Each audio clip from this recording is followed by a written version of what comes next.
Hirsch and her daughter Nicolette Hirsch, and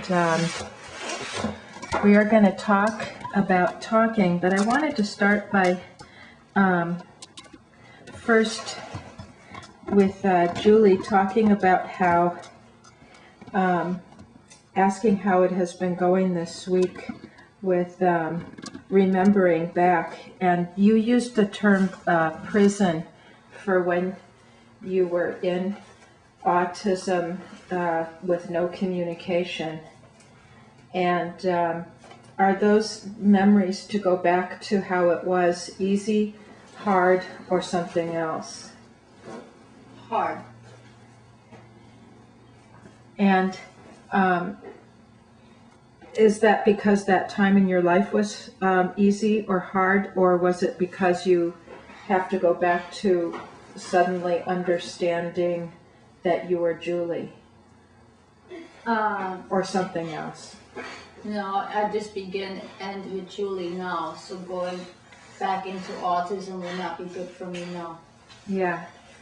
So to try to do something to maybe help others get out, though, we are going back and talking about your story, and then that is a lot of remembering that is very difficult.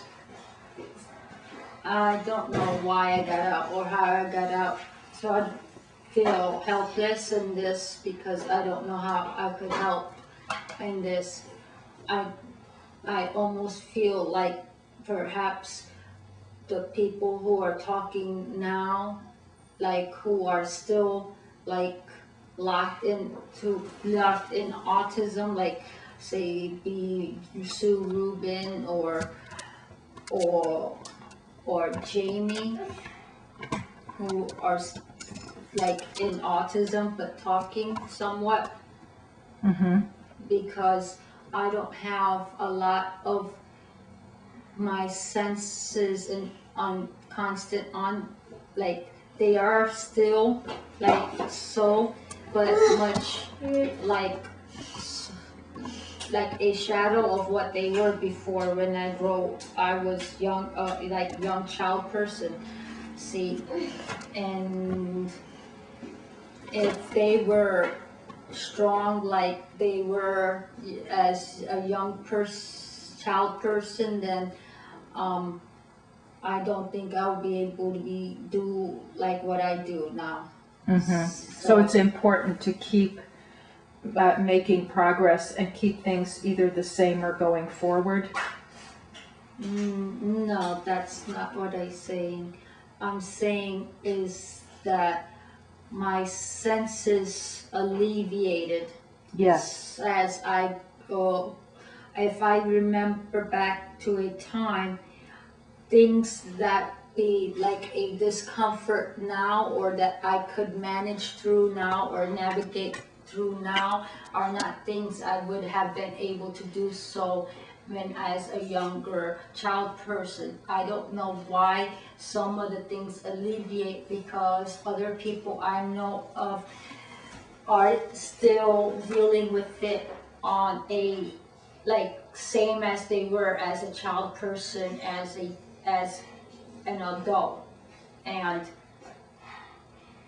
I am grateful that autism released its hold on me to an extent where I could like have it as a constant reminder, like a shadow, but that I am master of it and it's not master of myself. See?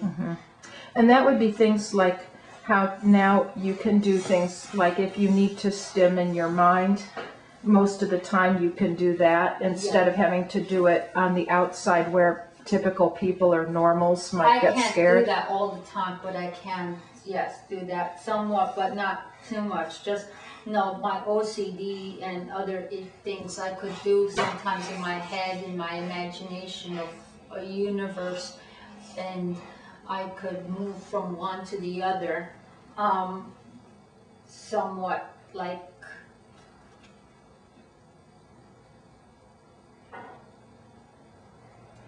because autism is not as strong a grip on myself as it was once before, so I could shift gears more easy or go in and out more easy, sort of like autism forgot it left the door open, and I could like go in and out, and not can't say with ease, but I could go in and out where once I could not go out. Now, like today, we were having breakfast and we went to a restaurant you've been to many times, Yes. but they had rearranged all the tables in one room. So when you were more in your autism state, what would you have done and what did you do differently today to deal with it? If I did things like when I was younger, Yeah. then it would be a place brand new, foreign, and this would cause anxiety because it will become chaos. So even if it's the same place, the edges are not where they are, so you don't know where you're at there or what is happening there, or where like you just landed on the moon almost. See, that's how everything feels like brand new, but like not just brand new, but like foreign, like I just landed on Mars or so. And this would be like would normally cause great panic, see. And now I have where I get that panic, and then I have, but I see that, and I see like two things, like I see all the blurs and that disconcerting feeling of being transported somewhere completely different. And at the same time, I also have the sense of it being a familiar place, just shifting about a little bit. Both of it happens all at once. So when you go to a place where your expectations for it to be one way and then it is changed around, if you can't do a big stim in public, what do you do instead? You do something inside your head? I could do that now. And what is that? Because I just rearrange it in my head. But if I was still locked in autism, I won't be doing that. What would you be doing if you were locked in autism? It would be a foreign thing, a foreign environment. It would be complete chaos. And then there is not much I could do about that. And how would you, if it was complete chaos and you were locked in autism, what would you do to cope or to calm yourself, if you could? What would you try to do? Anything that I can, but would it be everything could become like a nightmare to you if there are changes, because it's hard to explain. What is the nightmare for a typical person to know what the nightmare is? Is that change and chaos? Like if you're in a nightmare, right, or you're in a dream, and nothing in that dream is doing what it was supposed to be doing. Say, for example, birds are swimming and water is floating, and there's a train going through your living room, and all of this is happening in like you in a dream. See, now think of it as not being a dream, but like living in that terrain all the time, like you're living every day in a Salvador Dali painting, but that is every day almost. And what is there anything you can do when you're living in the nightmare to? Does sleeping help? Does closing your eyes help? Does anything help? Yeah, I did close my eyes. I do whatever I can, or I focus on small things to calm myself a little bit, or to make sense of little things, little by little by little by little. But of course, everything changes. So as much as you organize to make sense of what's happening, you know, everything shifts and change happens, and then you're starting all over again from scratch. And it's such a hard, because once you're organizing, everything changes all over again, and then you have to start all over. So you're never done with just this part, because something else is coming in, and that's something new you have to sort through and organize. And it never ends. So, like as an example, when you came the other day, I'm going to turn the camera towards the candies on the coffee table. I had seen that you had made a really beautiful pattern with them. And when I knew you might be coming back, I thought maybe I should leave them the same way. They didn't, though. They were messy. There was some people here who came to clean, and they moved some things. But in a perfect world, the best, like if they are this way now and you leave, and if you were to come back here, like if I was staying here more days, would it be important to have leave these alone like this to help you feel more comfortable here? I will notice, but it does not cause the great anxiety. But if I were to move around furniture a lot, Yes. that would be nuts. Yes, I would not like you moving the furniture, no. And what would you have to do to help yourself? I would want to move the furniture back. I would have to reintroduce myself to the environment, like it was a brand new room. So that must be something that happens a lot in your life. All the time. Yeah. And was a big part of becoming free from autism being able to find ways to cope with all the change that is typical or normal people would unwittingly do that all the time and not maybe realize how upsetting it is. But it happens all the time, so you must have had to do things to get used to it somehow, or else you would still be in that autism prison. You don't seem to understand. Once I was asthmatic, then my lungs got stronger and I don't have asthma anymore. It wasn't anything I did to cope. It was just something that, like autism, fell asleep, and when it collected all of its collections, it forgot me. That is a very insightful thing to say. So I don't know if I can help, because I never really felt like it was something I learned to cope from, but that autism fell asleep on me and I wandered away in the night.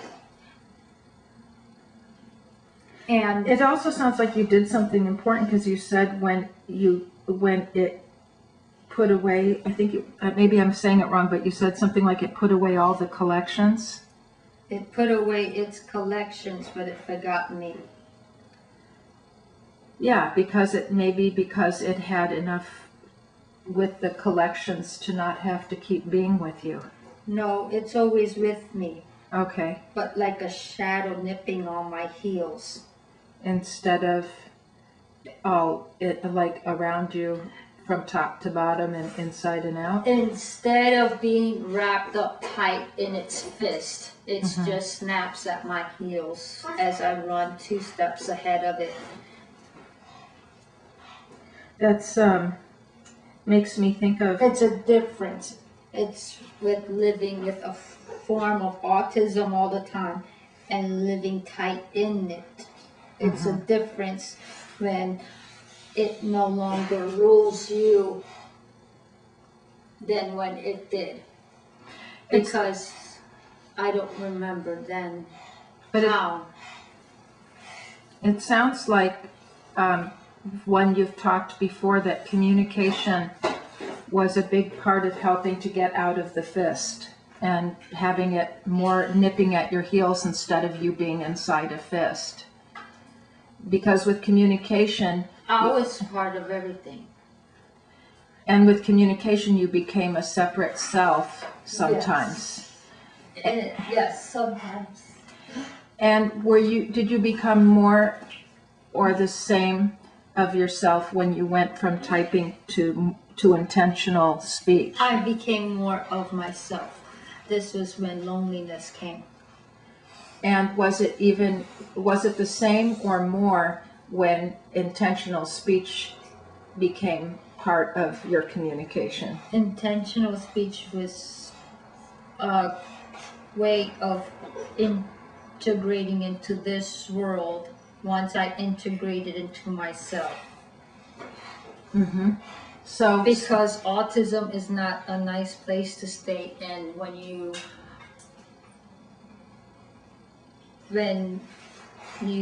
begin and end with one person. It is a big, beautiful place, but then I don't know why. Then when it becomes like a prison, then